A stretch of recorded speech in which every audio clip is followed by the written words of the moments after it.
का योग तुम्हें कैसे करना है ये ध्यान दो। मान लो तुम्हें दो सदिश क्या करने हो, जोड़ने हो, या दो से अधिक सदिश भी जोड़ने की क्या पड़ती है, ज़रूरत पड़ती है।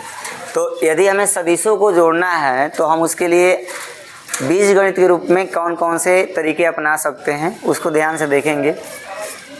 सबसे पहले हम दो सदिशों का योग सीखेंगे कि दो सदिशों को जोड़ा कैसे जाता है।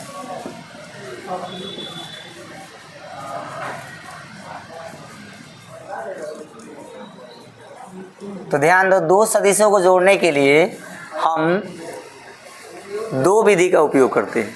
कितने विधि का? दो विधि का। एक त्रिभुज विधि। कौन सी विधि? हाँ, एक हम त्रिभुज विधि से दो सदिशों को जोड़ सकते हैं और दूसरी विधि होती है समांतर चतुर्भुज।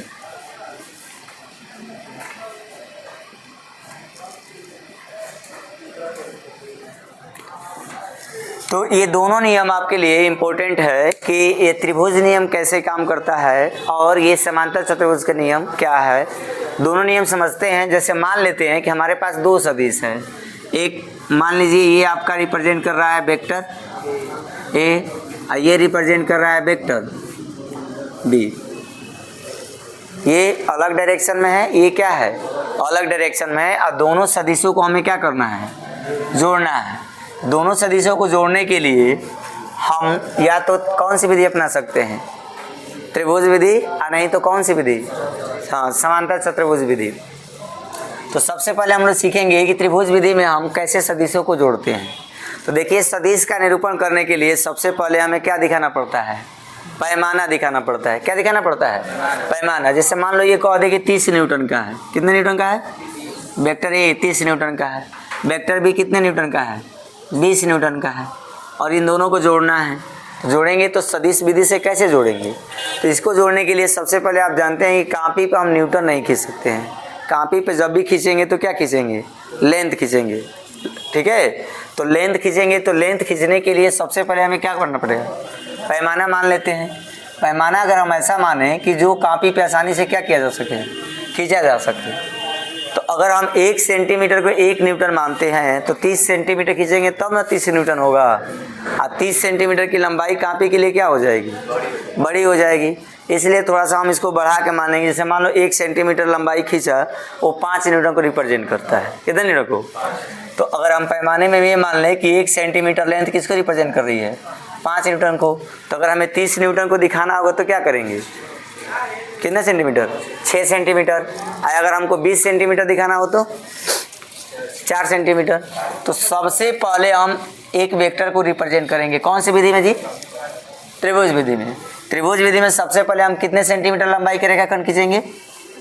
तो देखो 30 सेंटीमीटर, 30 न्यूटन है ना, 5 6 का 30, 6 सेंटीमीटर लंबाई का हम एक रेखाखंड खींचेंगे। ये आपका ए पॉइंट से ये बी पॉइंट तक जाएगा। कितने सेंटीमीटर तक? 6 सेंटीमीटर स्केल की सहायता से आप लंबाई खींच दीजिएगा। 6 सेंटीमीटर लंबाई खींचेंगे तो कितने न्यूटन को रिप्रेजेंट करेगा, 30 न्यूटन को रिप्रेजेंट करेगा। उसके बाद आप ध्यान से देखेंगे तो हमको वेक्टर बी खींचना है। क्या खींचना है? Vector B. और ये कितने न्यूटन में है?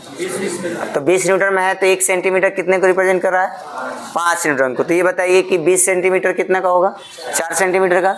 तो कैसे खींचेंगे दूसरी वाली सदिश, हम कैसे खींचेंगे दूसरी वाली सदिश? त्रिभुज विधि में खींचने का नियम ये है कि जो पहली वेक्टर है, जो इसका एरो समाप्त हो रहा है, वहाँ से इसका प्रारंभिक पॉइंट स्टार्ट होगा। और कितना सेंटीमीटर का? 4 सेंटीमीटर का। 4 सेंटीमीटर लंबाई का एक रेखाखंड खींच देंगे। तो ये ए से बी हो गया, ये बी से क्या हो गया, सी। तो इसके शीर्ष को इसके मतलब अनंत बिंदु से मिला देते हैं, प्रारंभिक बिंदु से मिला देंगे, जिस डायरेक्शन में रहेगी। ठीक है ना। जैसे मान लो इससे कह दिया कि 20 अंश का कोण बना के बनाई है, 30 अंश का कोण बनाई है, या 40 अंश का कोण बनाई है। तो जितना डिग्री का कोण बनाती होगी, इसको थोड़ा सा आगे ले जाएंगे और वहाँ से उतना डिग्री बनाते हुए एक रेखाखंड 4 सेंटीमीटर का खींच देंगे। यहाँ पे एंगल नहीं दिया है, एंगल दिया रहेगा तो यहाँ पे एंगल हम बनाते हैं। और उसके बाद जो इसका पहली वेक्टर का ये पूंछ है और ये अंतिम वेक्टर का, ये दोनों को हम मिला देंगे। अब मिलाने के बाद इसकी जो भी लंबाई होगी AC, उसकी लंबाई हम माप लेंगे, अब मापने के बाद उससे किससे गुणा कर देंगे, 5 से गुणा कर देंगे, और यही रिप्रेजेंट करेगा इस दोनों का योग को। किसको दर्शाएगा, योग मतलब योगफल, दोनों रिजल्ट कितना देंगे। तो इस रिजल्ट को अगर हम किससे रिप्रेजेंट करें, आर से, और ये वेक्टर आपका क्या है, ए है, और ये वेक्टर क्या है, बी है। तो त्रिभुज नियम कहता है कि अगर दो सदिश, कितने सदिश, दो सदिश परिमाण और दिशा में, परिमाण ये इसका लंबाई और डायरेक्शन ये हो गई, तो ये दो सदिश परिमाण और दिशा में, ये क्या दिख रहा है आपको जी, त्रिभुज है ना। तो ये इसकी पहली भुजा, ये इसकी दूसरी भुजा, ये इसकी तीसरी भुजा। तो अगर दो क्रमागत भुजाओं से दर्शाई जाए, पहली सदिश इसके द्वारा दर्शाई गई है और दूसरी इसके द्वारा दर्शाई गई है, अगर दोनों से दर्शाई जाती है तो इनका जो परिणामी होता है परिमाण और दिशा में उस त्रिभुज की तीसरी भुजा द्वारा दर्शाया जाता है, वो भी किस क्रम में, विपरीत क्रम में। यहाँ से ऐसे आ जाएगा। तो आप त्रिभुज नियम लगाएंगे तो वेक्टर ए से सी किसके बराबर हो जाएगा, ए से बी, ए से बी और बी से, ठीक है ना। ये आपका रिजल्ट होता है, ये आपका ए सी का परिमाण होता है, ए से सी, ए से सी। अर्थात ऐसा भी समझ लीजिए बच्चों कि अगर हम यहाँ पे ए पे हैं और कहाँ जाना चाहते हैं, सी पर जाना चाहते हैं, तो इस त्रिभुज में कितने रास्ते हैं, दो रास्ते हैं। एक इस भुजा को पकड़ के सी पे पहुँच जाइए, या तो ए से बी जाइए या बी से कहाँ जाइए, सी जाइए। तो यहीं से आप लिख सकते हैं कि ए से सी का वैल्यू किसके बराबर होगा, ए से बी और बी से। ये त्रिभुज नियम है, ठीक है ना। और देखिए समांतर चतुर्भुज नियम क्या कहता है, समांतर चतुर्भुज नियम कहता है कि अगर दो सदिश परिमाण और दिशा में किसी समांतर चतुर्भुज की दो संलग्न भुजाओं से दर्शाई जाए, मान लो ये पहली वेक्टर क्या हो गई, ए, और दूसरी वेक्टर ये हो गई, तो ए और बी हो गई। अब देखो इन दोनों से निरूपित हो रहा है, तो इसको एक समांतर चतुर्भुज पूरा कर दीजिए। यहाँ से इसके समांतर एक रेखाखंड खींचिए, यहाँ से इसके समांतर एक रेखाखंड खींचिए। तो अगर ये ए है तो ये भी वेक्टर क्या हो जाएगा, ए। अगर ये बी है तो ये भी वेक्टर क्या हो जाएगा, बी। तो इनको ध्यान से देखिए, इसका एक विकर्ण बनेगा ना, तो ये जो विकर्ण होगा आर, इस विकर्ण की लंबाई परिमाण को दिखाएगी, ठीक है ना, और इसका जो एरो है उसको दिशा को दिखाएगा। तो ये है आपका समांतर चतुर्भुज का नियम कि यदि दो सदिश ए और बी परिमाण और दिशा में किसी समांतर चतुर्भुज की दो संलग्न भुजाओं से क्या हो, निरूपित हो, तो उनका परिणामी परिमाण और दिशा में उस समांतर चतुर्भुज के उस विकर्ण से निरूपित होता है जो उन भुजाओं के उभयनिष्ठ बिंदु से होकर जाता है। तो ये विकर्ण जा रहा है ना, तो यही इसके परिमाण और दिशा को क्या करेगा, रिप्रेजेंट करता है। और इस तरह से यहाँ भी आपका निकल के आएगा वेक्टर आर। ध्यान से देखिए, ए बी है तो बी हो गया, और नीचे त्रिभुज बना तो वेक्टर ए प्लस वेक्टर क्या हो गया। तो ये आप लोग सदिश विधि से ऐसे जोड़ सकते हैं, ठीक है ना। इसमें हमको क्या क्या गुणधर्म याद, हाँ वो बता रहे हैं। अब देखिए जो सदिशों का योग है उसके कुछ गुणधर्म हैं। क्या गुणधर्म है, पहला गुणधर्म ये याद रखना है, गुणधर्म में क्या क्या याद रखना है, गुणधर्म में ये गुणधर्म याद रखना है कि वेक्टर आर जो वैल्यू है वो vector A plus vector B, मतलब ए में बी जोड़ोगे तो उतना ही मिलेगा जितना तुम बी में किसको जोड़ोगे। अब इसका देखो, इसका उदाहरण यहाँ पे देख सकते हो। अगर हम इसको ए मान लें, इसको क्या मान लें, बी, इसको क्या मान लें, सी, इसको क्या मान लें, डी, तो ध्यान से देखो इसमें कितने त्रिभुज बन रहे हैं, दो त्रिभुज, एक ए बी और सी। तो ए सी निकालोगे तो क्या होगा, तो ए सी ऐसे निकालोगे तो ए से कहाँ जाओगे, बी, और बी से कहाँ जाओगे, सी, तो ए प्लस क्या होगा, बी होगा। तो ए सी का मान ए प्लस क्या होगा, बी। अगर ए सी निकालना चाहते हैं तो हम ऐसे भी जा सकते हैं, ए से डी और डी से कितना, सी। तो ए से डी जाओगे तो पहले बी आएगा और उसके बाद क्या आएगा, ए। तो ये आपका गुणधर्म एक याद रखेंगे, इसको बोलते हैं योग का क्रम विनिमय नियम। क्या बोलते हैं, तो याद रखिएगा, योग का क्रम विनिमय नियम कौन पालन करता है, योग। दो सदिशों का योग, योग के क्रम विनिमय नियम का क्या करता है, पालन करता है, ठीक है ना। दूसरा नियम है साचार्य नियम।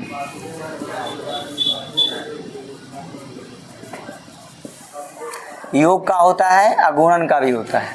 साचार्य नियम क्या कहता है? साचार्य नियम में याद रखिएगा 3 क्वांटिटी आती है, 3 राशि आती हैं। कितनी आती हैं?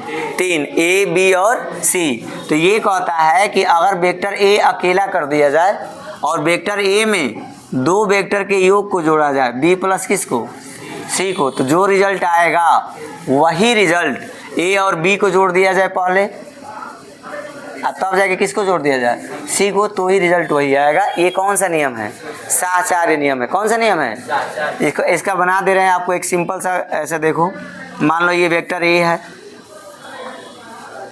ये वेक्टर किसको रिप्रेजेंट कर रहा है? बी को। ये वेक्टर किसको रिप्रेजेंट कर रहा है? सी को। 3 हो गए ना? कितने हो गए? 3। और ये वेक्टर आर है, रिजल्ट इन तीनों का रिजल्ट है। तो ध्यान से देखिए, अगर इसका रिजल्ट निकालना है तो एक त्रिभुज ऐसे बना सकते हैं। ऐसे बनाएंगे तो ये कई भागों में बटेगा? 2 भागों में। कितने भागों में? 2 भागों में। तो ये बताइए, सबसे पहले हम अगर यहाँ से शुरू करते हैं ए बी सी और क्या डी, तो अगर हम ए सी निकालें तो क्या निकलेगा? तो अगर हम ए सी निकालते हैं तो ए प्लस क्या निकलेगा? बी। तो ये वेक्टर ए और बी को हमने जोड़ दिया। अब हम किसको निकालना चाहते हैं? ए डी को। तो ए डी निकालने के लिए हमें ए से कहाँ जाना पड़ेगा? सी। और सी से कहाँ जाना पड़ेगा? डी। तो अगर ए प्लस बी में हमें क्या जोड़ना पड़ेगा? सी। तो ए प्लस बी जोड़ने के बाद क्या जोड़ दिए? सी। अगर हम यही चीज़ ऐसे बना देते हैं, बना दिए, तो अब देखो, जो ऐसे बांटे हुए थे अब हमने कहाँ से बांट दिया? ऐसे बांट दिया। तो ऐसे बांट दिया तो आधा त्रिभुज उधर हो गया, एक त्रिभुज कहाँ हो गया? इधर हो गया। तो सबसे पहले इसका योग निकालोगे तो कितना निकलेगा? तो इसका योग बी प्लस कितना होगा? तो ये वेक्टर बी और प्लस वेक्टर क्या हो जाएगा? सी। ये वाली लेंथ हो गई। इस लेंथ में अब हमें ये निकालना है, तो हम पहले यहाँ से कहाँ जाएंगे? यहाँ। तो ये वेक्टर ए हो गया।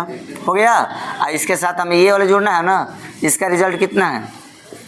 वेक्टर बी या प्लस वेक्टर सी।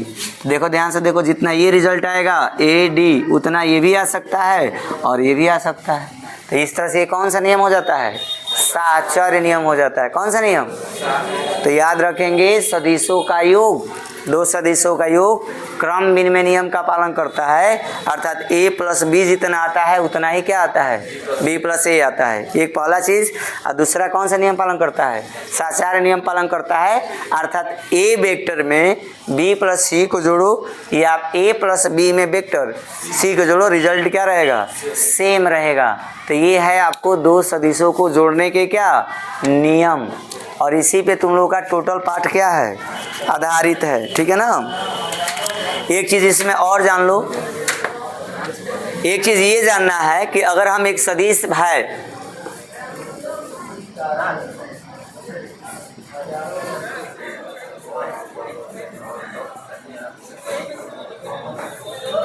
मान लो कोई तुम्हारे पास क्या है?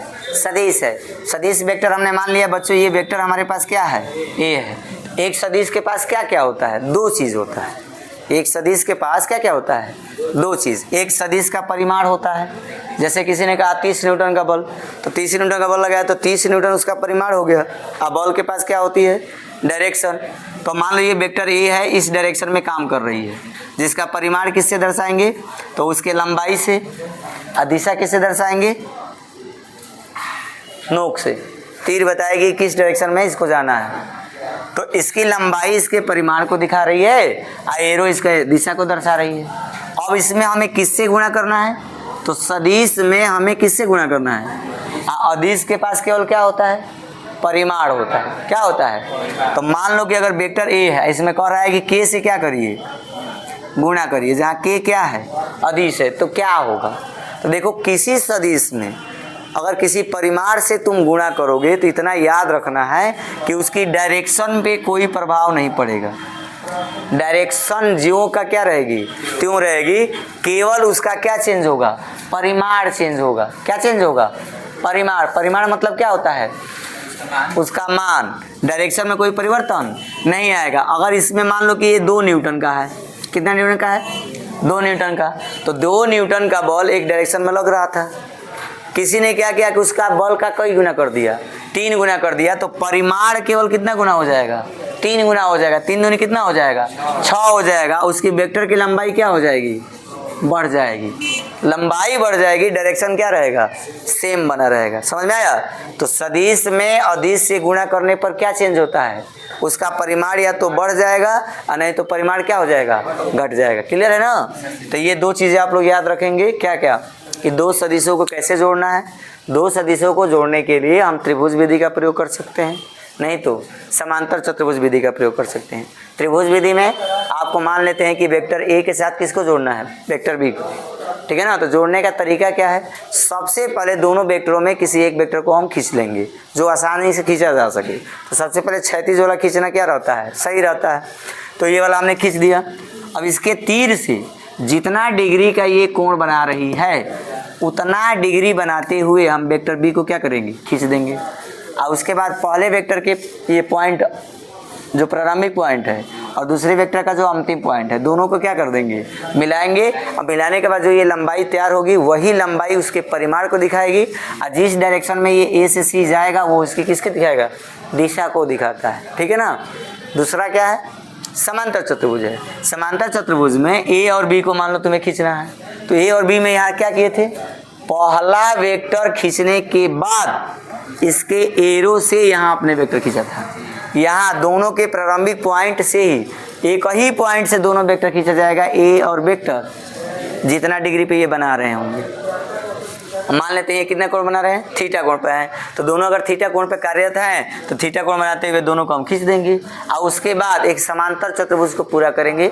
समांतर चतुर्भुज पूरा करने के लिए बी से इसके समांतर एक लाइन खींचेंगे, अब ए यहाँ डी से इसके समांतर एक लाइन खींच देंगे, और जहाँ ये काटेगा उस पॉइंट का नाम क्या दे देंगे, सी, ठीक है। और इस तरह से ये कौन सा चतुर्भुज बन जाएगा, समांतर चतुर्भुज। और जब समांतर चतुर्भुज बन जाएगा तो इसके विकर्ण की जो लंबाई होगी, उभयनिष्ठ विकर्ण जो इनके बिंदुओं से जाएगा, वही इसके परिमाण को और इसकी दिशा को क्या करेगा, निरूपित करेगा। ये 2 नियमों का पालन करेगा।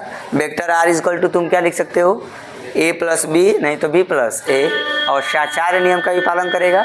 ए विथ ब्रैकेट बी प्लस सी करो, या ए के साथ बी जोड़ो उसके बाद सी को अकेले जोड़ो। देखो यहाँ पे दिखाए हैं, ठीक है ना। ये वेक्टर ए को रिप्रेजेंट कर रहा है, ये बी को और ये सी को। तो इसका रिजल्ट निकालेंगे तो ऐसे निकालोगे तो क्या मिलेगा, तो ऐसे निकालोगे तो ए में बी पहले जुटेगा, उसके बाद क्या जुटेगा, सी।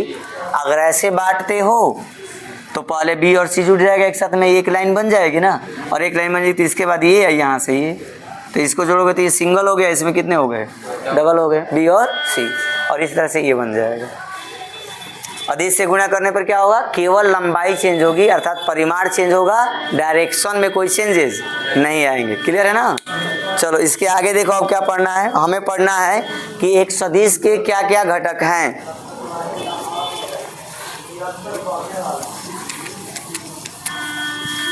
इसमें से ही बोर्ड में क्वेश्चन आते हैं, ध्यान से इसको पढ़िएगा। सदिश में से बहुत बच्चा अच्छा क्वेश्चन देता है, और बहुत बच्चा लोग धीरे धीरे पढ़ता है, भूल भी जाता है, अच्छे से नहीं है, समझ में आएगा ना तो सवाल कम से कम इसमें से 10 नंबर का क्वेश्चन तो दे ही देता है।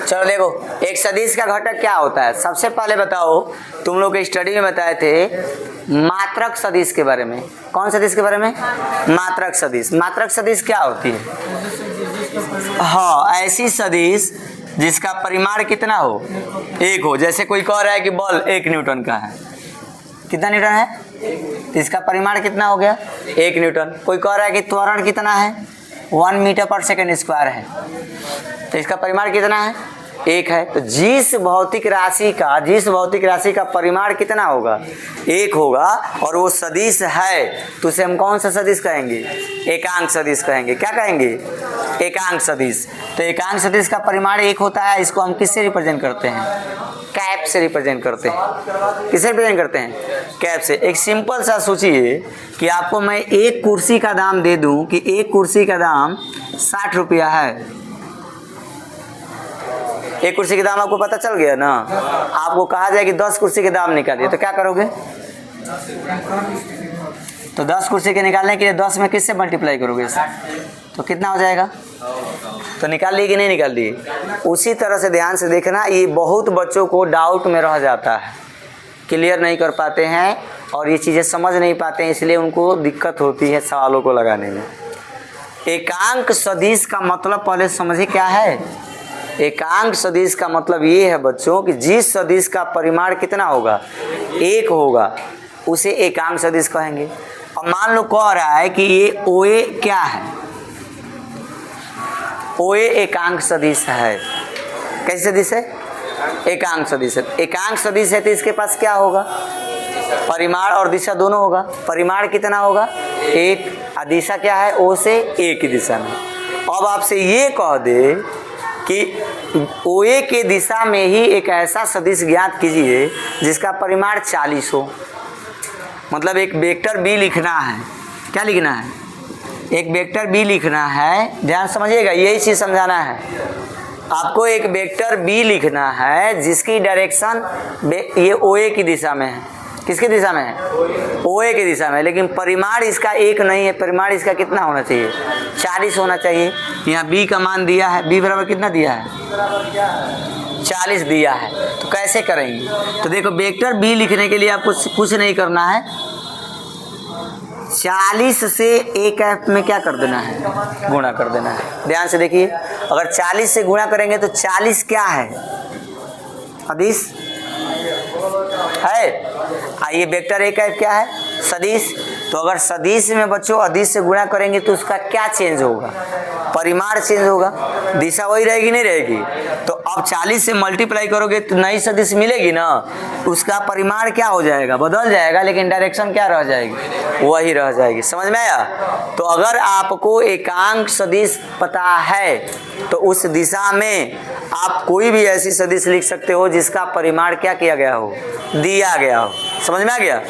तो इसीलिए देखो, मैथमेटिक्स में हल करने के लिए, क्या करने के लिए, हल करने के लिए एकांक सदिश फिक्स बनाए गए हैं अक्षों के अनुदिश। किसके अनुदिश? जैसे ये तुम्हारा x अक्ष है, ये तुम्हारा y अक्ष है, ये तुम्हारा क्या है, z अक्ष है। तो ये 3 डायमेंशनल हो गया ना। तो जब 3 डायमेंशनल हो गया तो ध्यान से देखिए, इस दिशा में जो एकांक सदिश माना जाता है वो I कैप को माना जाता है। किसको माना जाता है? I कैप को। अब I के अनुदिश जो माना जाता है उसको J कैप को। ठीक है। Z में क्या मानते हैं बच्चों, ये कैप लगाते हैं। कैप एकांक सदिश का क्या करती है, निरूपण करती है। अब मैंने आपसे कहा कि आप x अक्ष की दिशा में एक बल को सदिश रूप में दिखाइए जिसका परिमाण 60 है। तो परिमाण 60 है, किस दिशा में दिखाना है, तो x अक्ष में क्या होता है दिशा, I कैप। तो 60 में किससे गुणा कर देंगे, I कैप से। ये फोर्स को क्या करेगा, रिप्रेजेंट करेगा। फोर्स हो गया कितना न्यूटन का, 60 न्यूटन का। किस दिशा में हो गया, x अक्ष की दिशा में। अब इसी तरह से अगर किसी ने वेक्टर A लिखा, 3I कैप, कितना लिखा, तो ये मतलब एक ऐसी सदिश है जिसका परिमाण कितना है, 3 है, और दिशा क्या है, x अक्ष है। उसमें साथ में ऐड कर दिया 2J कैप। तो कहेंगे कि यह ऐसी सदिश है जो 2 दिशाओं में है, एक x अक्ष की दिशा में भी है, एक y अक्ष की दिशा में है। x अक्ष की दिशा में 3 है, y अक्ष की दिशा में 2। इसमें और प्लस कर दिया, अब 4 क्या मान लिया, k कैप। इसका मतलब ये ऐसी सदिश है जिसमें कितनी दिशाएं हैं, 3 दिशाएं हैं, x अक्ष की दिशा, y अक्ष की दिशा और z। क्लियर हो गया? तो ये जो आप देख रहे हो इसमें तीनों दिशाओं को रिप्रेजेंट किया गया है। तो ये और ये क्या कहलाते हैं, घटक कहलाते हैं। क्या कहलाते हैं, घटक रूप कहलाते हैं। सदिश का घटक है और ये सदिश का कौन से रूप में है, घटक रूप में है। तो इसको मानक रूप में रिप्रेजेंट करना हो, तो मानक रूप में रिप्रेजेंट करना हो तो A वेक्टर इक्वल टू क्या होगा, तो मानक रूप में लिखने के लिए AX I कैप लिखेंगे, AY J कैप लिखेंगे, AZ। तो ये बताएगा कि I की दिशा में घटक क्या है, AX, J की दिशा में घटक क्या है, हाँ AY, K की दिशा में घटक क्या है, AZ। और सदिश के पास क्या होता है, परिमाण। तो पिछले स्टडी में आपको बताया था ना कि परिमाण निकालने के लिए क्या करते हैं, अंडर रूट लगाते हैं, और जितना घटक है उनके वर्गों को क्या करते हैं, जोड़ देते हैं। बताए थे पिछले कक्षा में, ए एक्स का होल वर्ग हो जाएगा, ए वाई का होल वर्ग हो जाएगा और ए जेड का होल वर्ग हो जाएगा। समझ में आया? मतलब आई कैप के गुणांक, आई कैप के गुणांक का वर्ग प्लस जे कैप के गुणांक का वर्ग प्लस के कैप के गुणांक का वर्ग, तीनों के वर्गों को जोड़कर उसका वर्गमूल निकाल देंगे तो किसी भी सदिश का परिमाण क्या हो जाएगा, निकल जाएगा। यही आपको ये दो तीन बातें क्या रखनी है, याद रखनी है, बाकी पाठ खत्म हो जाएगा। इस पाठ में कुछ नहीं। चलिए सवाल देखते हैं क्या क्या कैसे कैसे करने हैं सवालों को।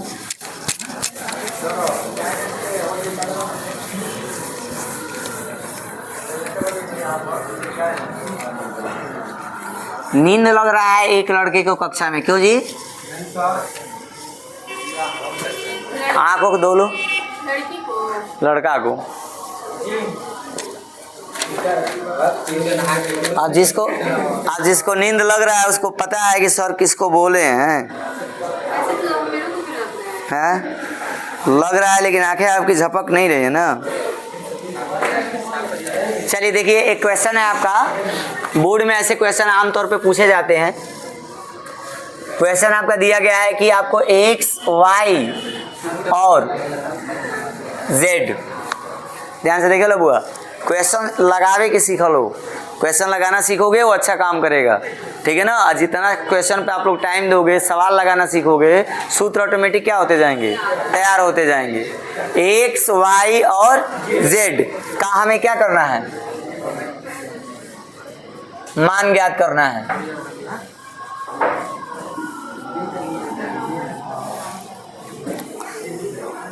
इसके लिए आपको दो वेक्टर दिया गया है। एक वेक्टर ए का मान दिया है बच्चों, x i cap plus 2j cap और जेड के कैप।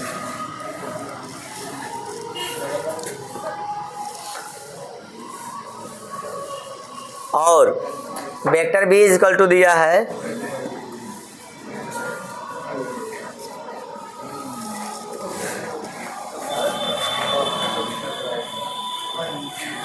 चलिए, उदाहरण के क्वेश्चन छोड़ेंगे नहीं।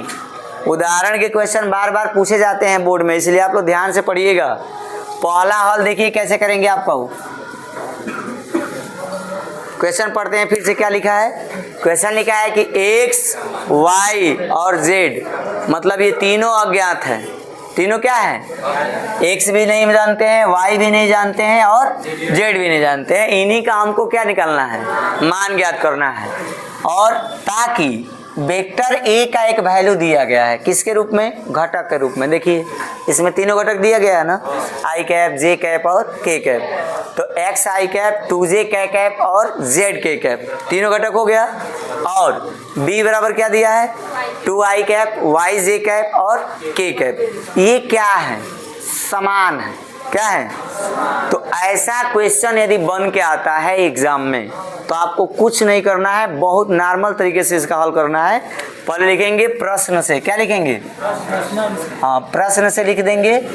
वेक्टर ए किसके बराबर कह रहा है, ये हम नहीं कह रहे हैं, ये प्रश्न में कहा है कि ए और बी का ऐसा मान ज्ञात, एक्स वाई जेड का मान ज्ञात कीजिए ताकि वेक्टर ए किसके बराबर हो जाए, वेक्टर बी के बराबर हो जाए। तो अगर ए को किसके बराबर करना चाहते हो, बी के बराबर करना चाहते हो, तो ए का वैल्यू लिखो। पहले ए का वैल्यू कितना है, x i cap, 2j cap और z k cap equal to vector B का वैल्यू लिखो, 2i cap, y j cap अब प्लस कितना हो गया, लिख दिए। अब दोनों पक्षों की क्या कर दीजिए, तुलना कर दीजिए।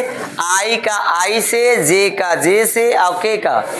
तो बताओ तो बच्चों, दोनों पक्षों में क्या करना है, अगर दोनों पक्षों में क्या करने पर, तुलना करने पर। बताओ आई का गुणांक कितना है, x। अब अच्छा बताओ इसमें आई का गुणांक कितना है, तो बताओ तो आई का गुणांक किधर कह रहा है कि x है, आई का गुणांक किधर कह रहा है कि 2 है।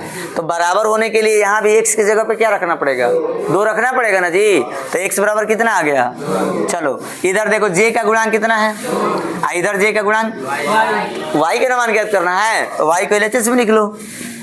इधर जे देखो के का गुणांक कितना है और उधर के का गुणांक कितना है, बताओ तो कर दोगे कि नहीं कर दोगे? कितना नंबर मिलेगा पता है? 2 नंबर कम से कम 2 नंबर मिलेगा।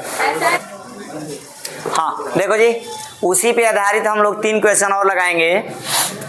उदाहरण नंबर 5 क्या कहा है कि मान लीजिए, क्या करिए कि एक आपके पास वेक्टर ए है, उसका मान घटकों के रूप में i cap plus 2j cap. एक और वेक्टर है बी, इसका जो है घटकों के रूप में मान 2i कैप प्लस क्या है j कैप है। तब क्या वेक्टर ए माड इक्वल टू वेक्टर बी माड है? मतलब ये बताना है कि वेक्टर ए का जो माड होता है वो परिमाण होता है। क्या होता है?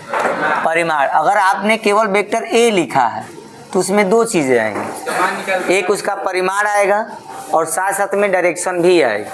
Vector A is equal to, अगर कोई पूछेगा कि क्या होता है तो आप सिंपली बताइएगा कि vector A is equal to A into A cap होता है, जहाँ ए उसका परिमाण होता है और कैप उसकी दिशा होती है। ठीक है ना? तो यहाँ माड लगा दिया गया है ना, तो माड में केवल क्या रिप्रेजेंट होता है? उसका परिमाण। माड लगाने का मतलब उसको दिशा से मतलब नहीं है। तो ये माड वेक्टर ए बराबर माड वेक्टर बी, मतलब ए का परिमाण बी के परिमाण के बराबर है कि नहीं है, ये आपको पहला चेक करना है।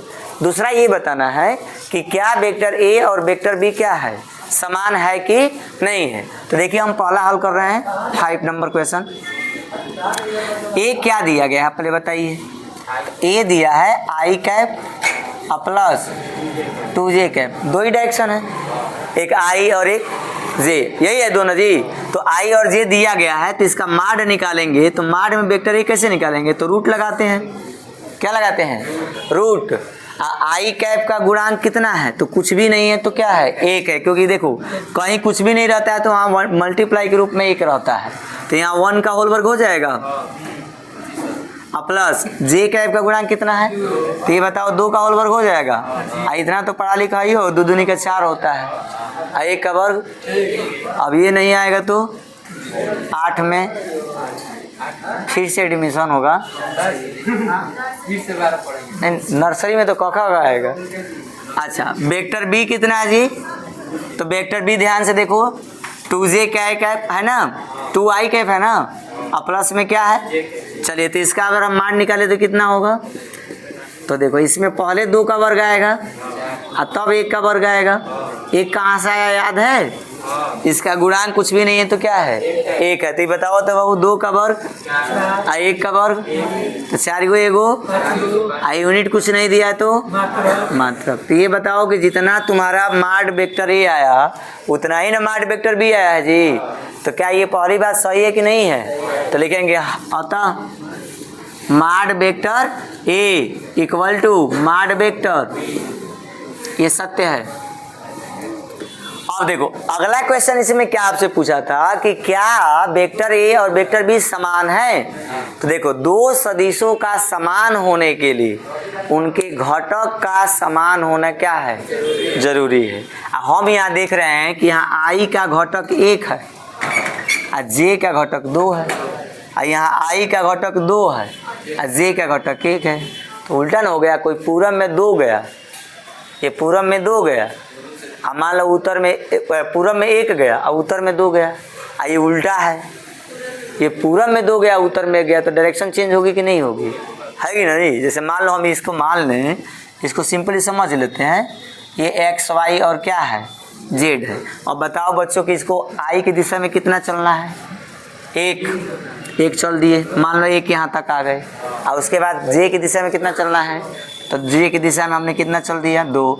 इसको ऐसे मिलाएंगे तो डायरेक्शन इधर जाएगी ना, बोलो। इस वाले वेक्टर का एक शख्स की दिशा में कितना जाना है? 2। तो 1 1 2 डबल चलना पड़ेगा ना, और ऊपर कितना चलना पड़ेगा? आधा। तो ये इतना चला है तो आधा चलेगा, इसको ऐसे मिलाओगे तो ऐसे जाएगा नहीं जाएगा? अब तुम ही देखो तो डायरेक्शन 1 हो रहा है कि 2 हो रहा है? 2 हो रहा है ना। ये इस दिशा में जा रहा है, ये इस दिशा, परिमाण भले ही सेम है लेकिन डायरेक्शन दोनों की क्या हो गई, अलग अलग हो गई। डायरेक्शन अलग अलग होने मतलब समान सदिश को नहीं दर्शाता है। तो क्या लिखेंगे इसका जवाब कि लिखेंगे कि वेक्टर ए और वेक्टर बी का घटक क्या है, असमान है, अतः वेक्टर ए और वेक्टर बी समान नहीं है। समझ में आया ये बात? चलिए तो अगला सवाल देखते हैं, कितना नंबर है, 6 नंबर क्वेश्चन। ध्यान से देखिए 6 नंबर क्वेश्चन क्या कह रहा है। 6 नंबर क्वेश्चन कह रहा है कि यदि एक वेक्टर दे रहे हैं, हम वेक्टर दे रहे हैं तो वेक्टर ये बार बार आपको निकालना पड़ता है, ये अच्छे से पढ़ लेना। ए बराबर कितना दिया है, 2i cap plus 3j cap plus k cap. अब कह रहा है कि के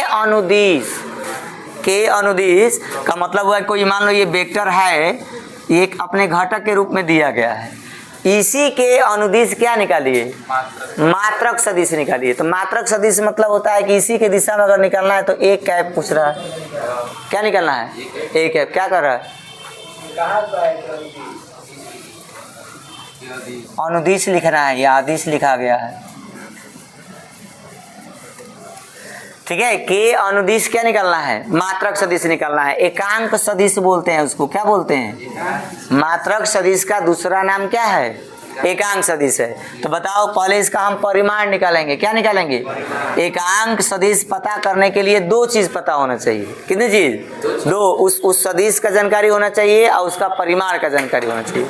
तो निकालो। अतः ए इक्वल टू कितना होगा, ए लिखिए लो, नहीं तो माड में वेक्टर क्या लिखिए लो, ए लिखिए लो। दोनों बात क्या है, सेम है। आप क्या लिख रहे हो, ए लिख रहे हो, और नहीं तो माड में वेक्टर ए लिख रहे हो। दोनों बात में कोई फर्क नहीं है, इन दोनों बातों में कोई डिफरेंट नहीं है। अगर आप परिमाण निकालते तो वेक्टर रूप में लिखोगे तो माड लगाओगे, विदाउट वेक्टर का ए हो जाएगा।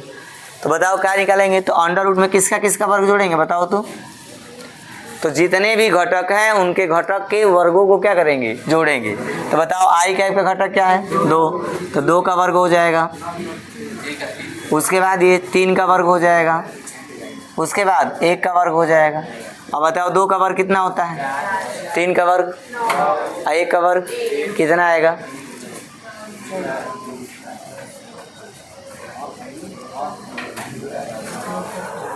तीसरी का 9, 1 का वर्ग 10, 10 4। क्लियर है। अब हमें क्या निकालना है, एक कैप निकालना है। एक कैप का सिंपल फार्मूला, वेक्टर ए में किससे भाग करना होता है, ए से। सदिश में परिमाण से भाग देना होता है। सदिश लिख दो जितना दिया है, 2i cap 3j cap plus k cap बटा इसका वैल्यू लिख दो, या तो ऐसे रहने दो आंसर, और नहीं तो इसको बटा कर दो।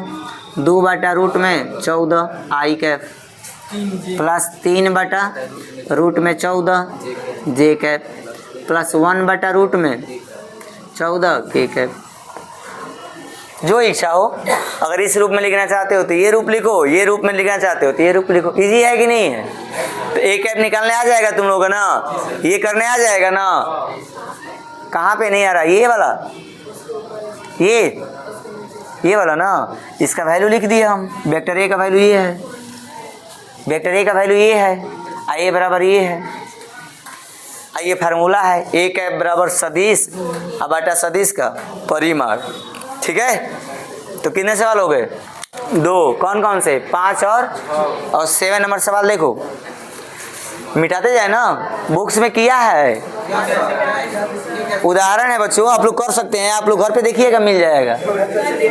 नहीं कर लोगे, नोट करना जरूरी है। अगर जरूरी है तो छोड़ देंगे, लेकिन हमको नहीं लग रहा है जरूरी है।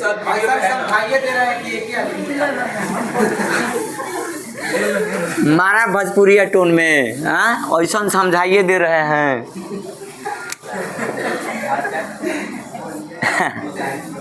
सबसे बढ़िया भोजपुरी बलिया जिला का होते हैं, खूब सुंदर बोलते हैं लोग। ठीक है ना, यहाँ नई नई शादियाँ होती हैं, औरतें आती हैं तो जी कह के बोलती हैं, खाएंगे जी, है ना। बिहारी में चले जाओगे, छपरा में आयम सो जायम सो खायम सो। तो सदिश देखिए, ये वेक्टर ए है। देखिए कितना अच्छा सवाल है, ये समझो, ये वेक्टर ए है। इस वेक्टर का वैल्यू दिया है आई कैप माइनस 2j कैप। क्या दिया है, आई कैप माइनस 2j कैप। देखिए कितनी अच्छी बात कहा है, क्वेश्चन में ये रिपीटेड किया है कि अगर ये सदिश है, ध्यान समझना क्वेश्चन को, तो सदिश है तो मान लो ये वेक्टर ए है, क्लियर, वेक्टर ए है, इसके अनुदिश, जनक अंग्रेजी में आजकल में फॉलोअर कह दिला, जैसे जैसे चलत रहा वैसे वैसे तार के पीछे पीछे चलता तो कह जी तार फॉलोअर है। अंग्रेजी बने यूट्यूब पे कहते हैं फॉलो करिए, फेसबुक पे कहते हैं फॉलो करिए, है ना, भीख मांगने का नया तरीका। तो vector A is equal to i cap minus 2j cap. इसी के अनुदिश एक ऐसा सदिश ज्ञात करना है जिसका परिमाण कितना होना चाहिए। अब इसका परिमाण कितना है हमको तो ये मालूम नहीं है नहीं है, लेकिन हमें ऐसा सदिश ज्ञात करना है, जैसे मान लो ये वेक्टर बी है, इसका परिमाण कितना होना चाहिए 7, दिशा वही होनी चाहिए। तो बताइए ए की दिशा क्या होती है, ए की दिशा होगी ए कैप, हाँ होगी कि नहीं होगी। तो अगर हम 7 में ए कैप से गुणा कर देंगे तो दिशा वही की वही रह जाएगी, अब परिमाण कितना हो जाएगा 7। समझ में आया कि नहीं है। तो बताइए इस सवाल को कैलकुलेशन करने के लिए क्या चाहिए हमको, ए कैप। ए कैप कैसे निकला अभी अभी आपने देखा ऐसे, तो पहले क्या निकालोगे ए कैप, ए कैप निकलने के बाद 7 से क्या कर दोगे मल्टीप्लाई, बहुत आसान हो जाएगा। चलो देखो ध्यान से, वेक्टर ए कितना दिया है, वेक्टर ए दिया है आई कैप माइनस, यहाँ 3 पार्ट में मैंने सवाल को रिप्रेजेंट किया है, पहले परिमाण निकाला है तब एकांक सदिश निकाला, मैं डायरेक्ट एकांक सदिश निकालूंगा। कैसे, वही बात है, कुछ नहीं, ए कैप बराबर क्या होता है वेक्टर ए भाई ए, चलो वेक्टर ए लिखो, आई कैप माइनस, अलग अलग ना करके एक ही में कर दिए। परिमाण कैसे निकालेंगे, स्क्वायर रूट, परिमाण निकालना सिखाए ना, तो स्क्वायर रूट में यहाँ आई का गुणांक कितना है, तो 1 का वर्ग 1 होगा, ये जे का गुणांक कितना है 2 नहीं है, -2 है। इतना ध्यान रखिएगा, हाँ वो अलग बात है लेकिन इस बात का ध्यान रखिएगा, 2 दूनी का 4 1, तो आई कैप माइनस 2j कैप, अब बटा रूट में कितना आ गया, अब इसको 2 पार्ट में तोड़ दो, तो 1 बटा रूट में 5 आई कैप माइनस 2 बटा रूट में 5j कैप। अतः हमें ऐसी सदिश प्राप्त करना है, बी हमें क्या करना है, वेक्टर बी हमें ज्ञात करना है जहाँ बी का परिमाण कितना है 7 है, किसके अनुदिश, ए के अनुदिश। अतः ध्यान दो vector B is equal to कितना होगा 7 इंटू ए कैप, तो 7 से गुणा कर दो, 7 से गुणा करोगे ए कैप में, तो यही नहीं कैप है, तो ए कैप में 7 से गुणा करने नहीं आएगा जी, आएगा, तो 7 कम, तो 7 बटा रूट में 5 आई कैप, माइनस है तो माइनस, 7 दूना बटा रूट में, और कितना हो गया, और यही आपका आंसर हो गया। कर लेंगे, चलिए तो हो गया आपका मैथ के कुछ सवाल, आप लोग तैयार करिए घर पे, ठीक है ना। चलो नोट कर लो।